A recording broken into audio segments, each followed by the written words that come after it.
Vsauce, Michael here. Hey! Flattard asshole. Jacob here. Hey, Moment of Sanity. Nick here. In 2003, researchers did the measurements and found that Kansas is, in fact, literally flatter than a pancake. Of course, the Earth is not flat, the Earth is round. Otherwise, travelers would be falling off the edge all the time. Right? Wrong. Yes, in fact, that is wrong. It is a common misconception that when people first hear the words flat Earth, they automatically assume that there is an edge in which one can fall off of. Probably because the entire idea of a flat Earth is completely and totally ludicrous.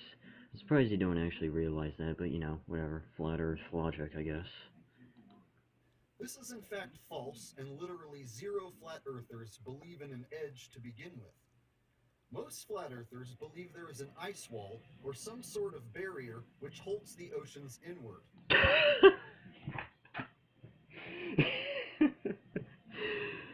An ice wall! I can't wait to hear the explanation of this.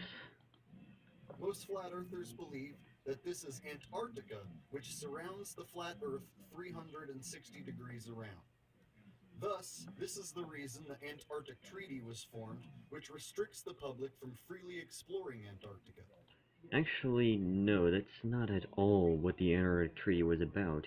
Essentially, it's for scientific research purposes. That is exactly why the Antarctic Treaty was formed.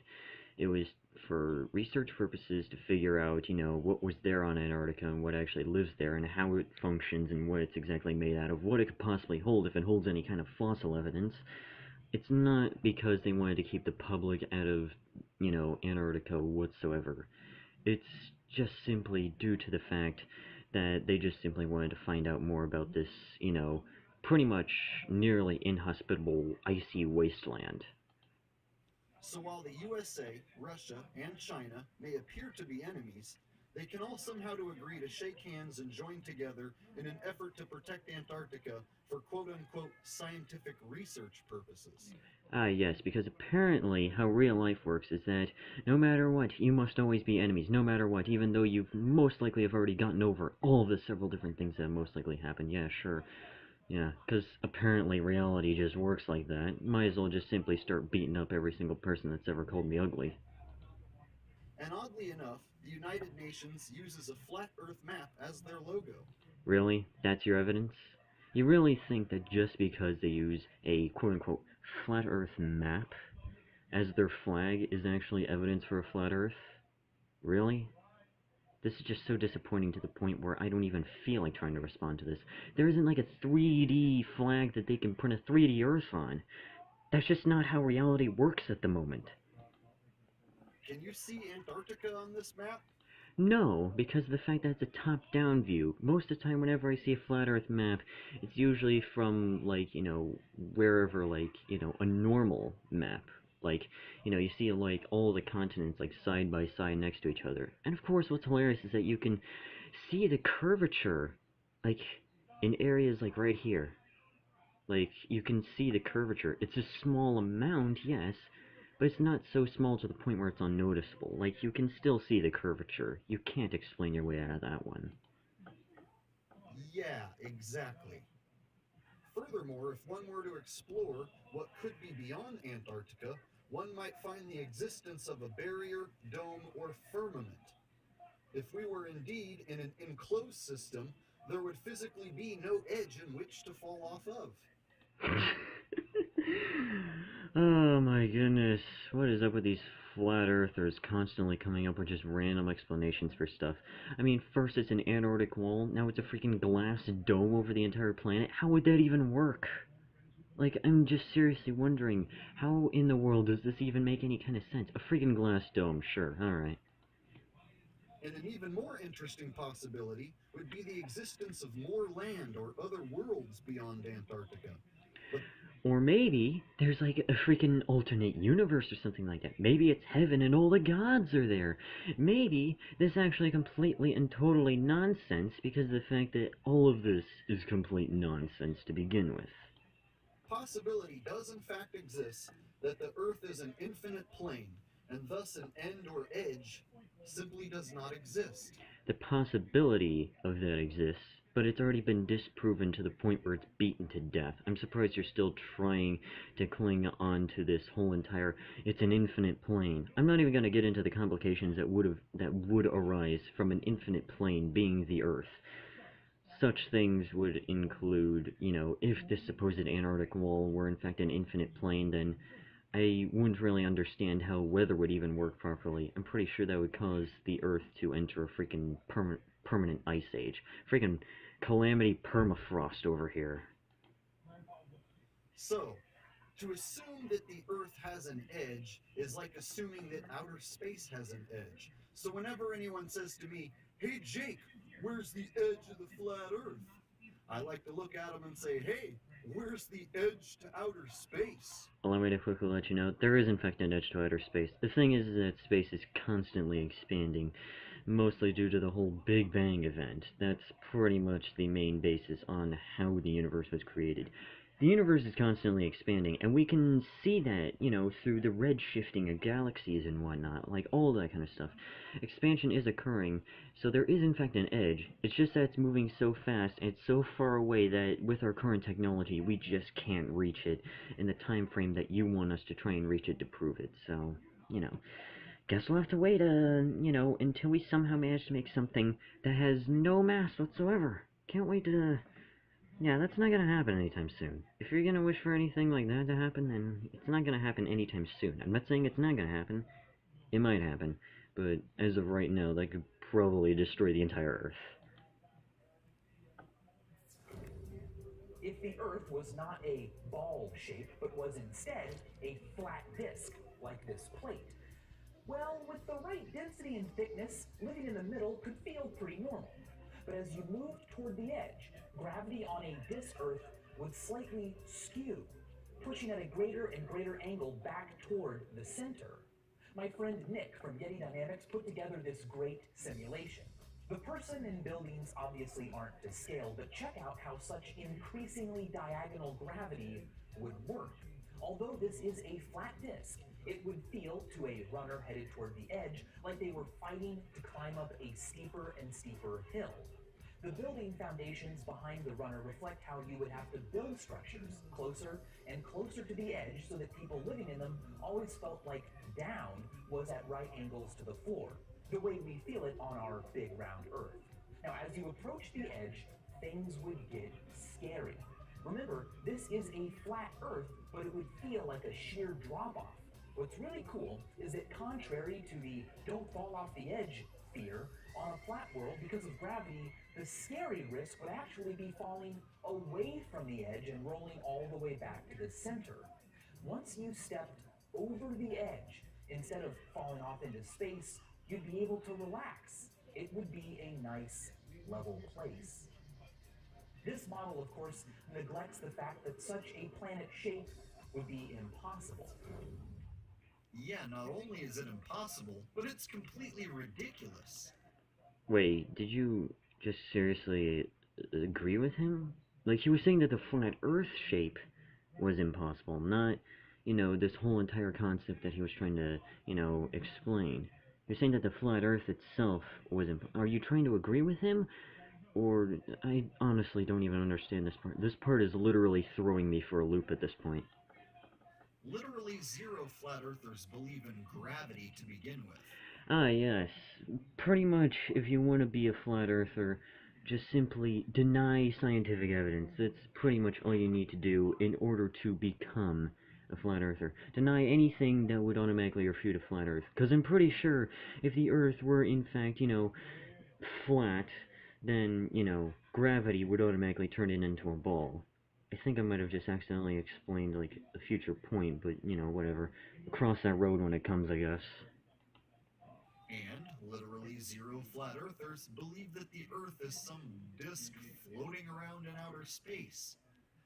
The concept of outer space is fictitious to begin with. So, let me get this straight.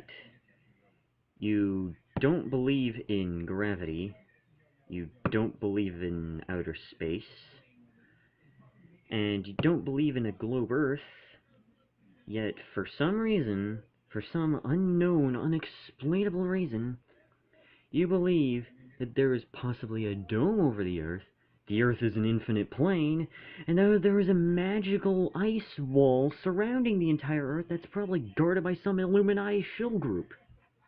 Really? I fail to see your logic.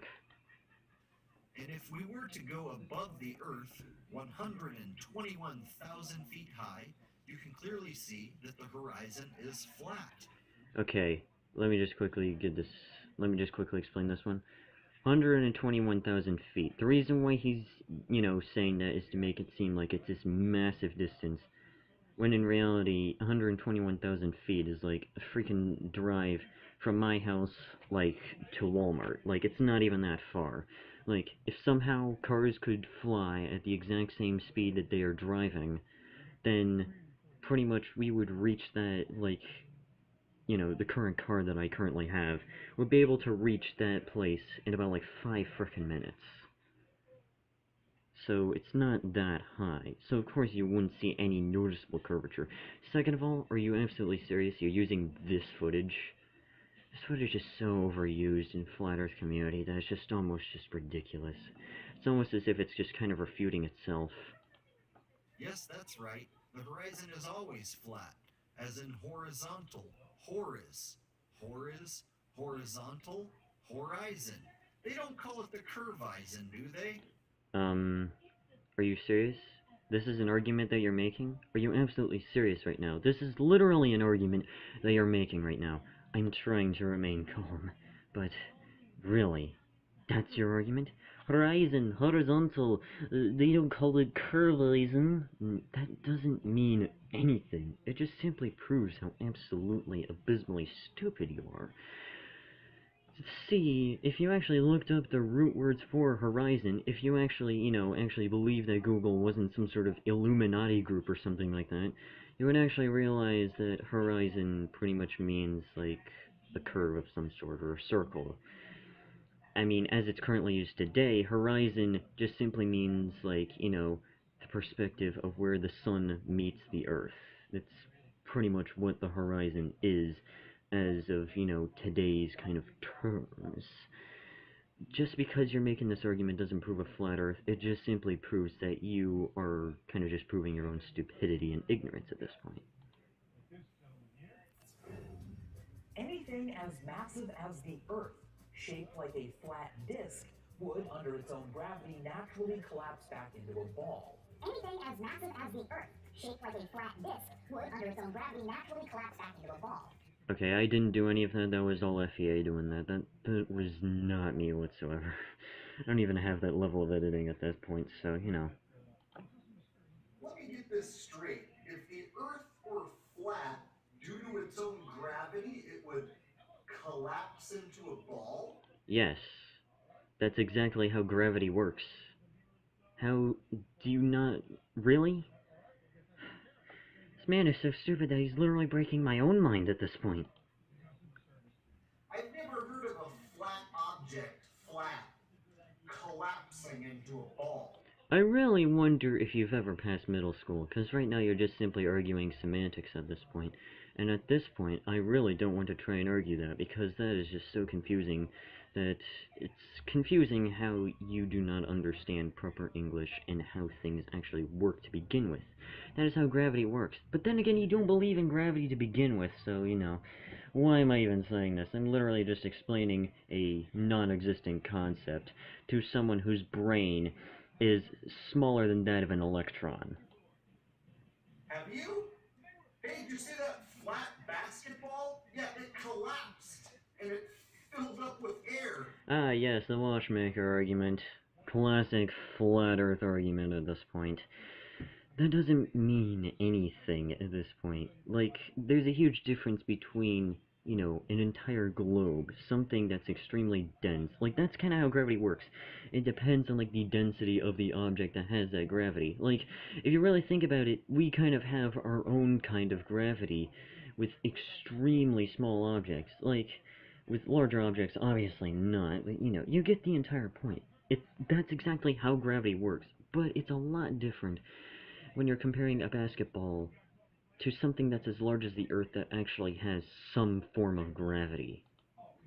I think for a flat object to turn into a ball, it would actually have to inflate.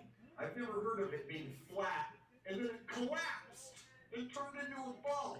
Here's a way to actually imagine what Vsauce was essentially trying to explain.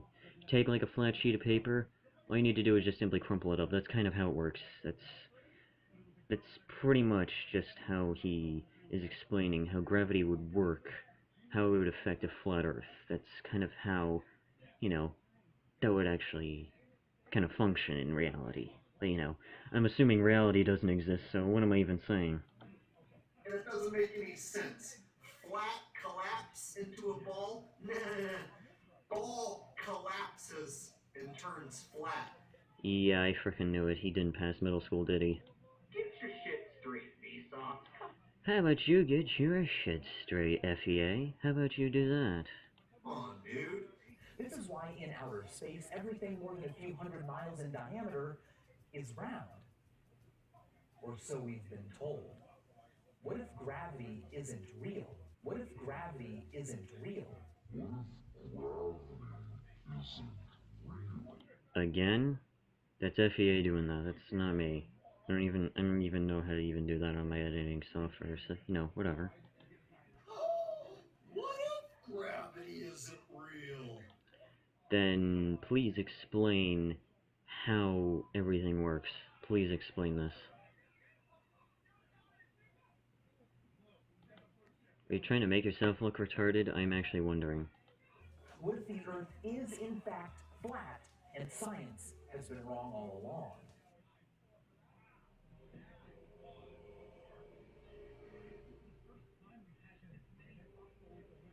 Isn't flat. This is called gravity. Sorry, Mr. Tyson, but you are flat out wrong. The fact the microphone left your hand and fell back to the earth is a product of its weight and density.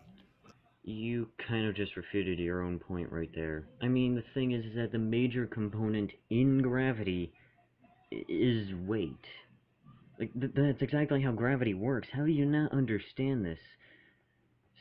That's kind of... You're contradicting yourself with that one statement. Is there gravity or not? Please explain this. Microphone is more dense than the air in which surrounds it. Okay, it's not just density that's actually working on, the whole gravity and whatnot, but I'm gonna let him try and finish a few more little points that he's mostly gonna make here. Therefore, it fell back to the earth. Much like if you were to jump off of a building, you would fall to the earth because your body weight is more dense than the air in which surrounds it. Did you just straight up tell Neil to jump off a building? Did you just simply tell Mr. deGrasse Tyson to jump off a building? Wow, I didn't know you were actually this kind of jokester, were ya? Wow, we're dealing with a real crazy man, aren't we? At the same time, you can take a tiny magnet and overpower this magical, mythological force of gravity. Okay, there's a few problems with this argument right here. Yes, magnetism is a force. And it can be stronger, than gravity itself if it's used on the correct objects. Like, for example, he's attracting a bunch of paper clips. Now, paper clips, if you don't really know, aren't exactly, the heaviest thing on the planet. I mean, literally, you could pick one up with just one finger. Unless you're, like, the weakest man in the entire planet and literally lifting up papers like trying to lift up a massive boulder, which I highly doubt that there's anyone in humanity that actually lives like this. You see... Obviously, a tiny magnet would be able to attract a bunch of paper clips from the Earth. Are you serious? Because paper clips aren't exactly the most dense or even the most heavy things. So, of course, gravity wouldn't have that high of an effect, on, say, something as light as a paperclip. Now, until you use that same magnet to pick up, a car, then maybe you'd have a point. This doesn't prove a point. This just simply proves that you don't really understand basic science. You see all these metal objects that should be falling towards the center of the Earth? They're actually being overpowered by a tiny magnet. So the same force of gravity which holds trillions of gallons of water stuck to a spinning ball are simply overpowered by a tiny magnet. Again, because the water is a lot heavier than it's a lot more dense than, you know, say paper clips. It's a lot heavier and it's a lot dense. Like, have you tried to pick up like a pail full of water? That's not light stuff. That's pretty freaking heavy. Now lifting up that same pail full of paper clips, you won't have as tough of a time. Like, these are paper clips. They're not, like, do you not under... Oh my goodness. Just, please, someone, God help me. And at the same time, if you fill a balloon with helium, it will rise. It will overpower the forces of gravity. Again, let me just quickly explain this one. If there's enough helium in the balloon to actually cause that to happen. Like, sometimes you'll have a balloon that's like, you know, not completely filled with helium, and it'll just either sit there or it'll stay on the ground. Like, you have to have a specific amount of helium for a balloon to work like that. Due to buoyancy. Yes, it is due to buoyancy, but of course, again, it requires a specific amount of helium for something like that to work. Because the helium in the balloon is lighter in which the air that surrounds it, it then rises.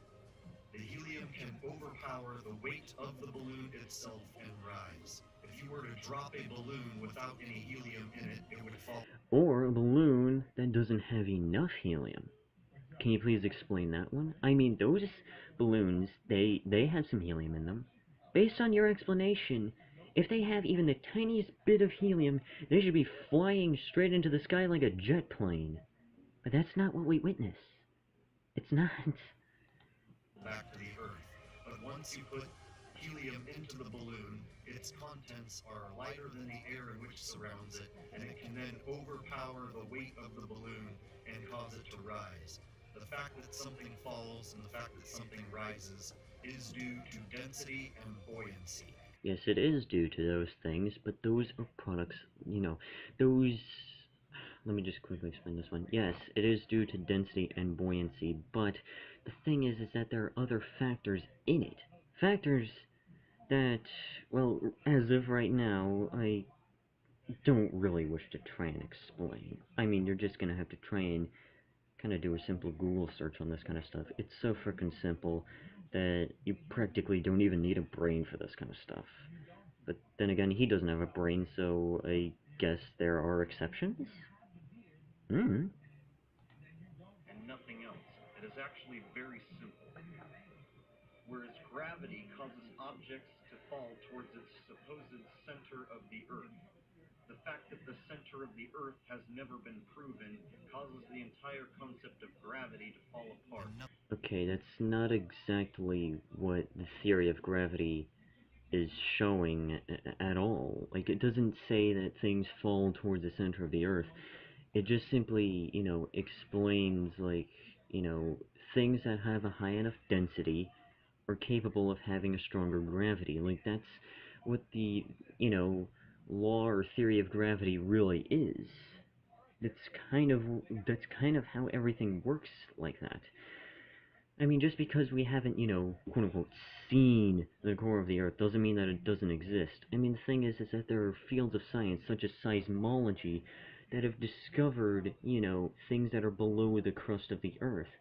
And of course, due to those fields of science, we can conclude that the core of the Earth, or at least what's below the crust of the Earth, is mostly iron, since that is the most plentiful thing within our Earth and many other planets. As the deepest any humans have ever dug down is in fact only 8 miles deep. Being as we have only dug down 8 miles deep, we have never reached any theoretical core, and therefore the core is just that, simply a theory.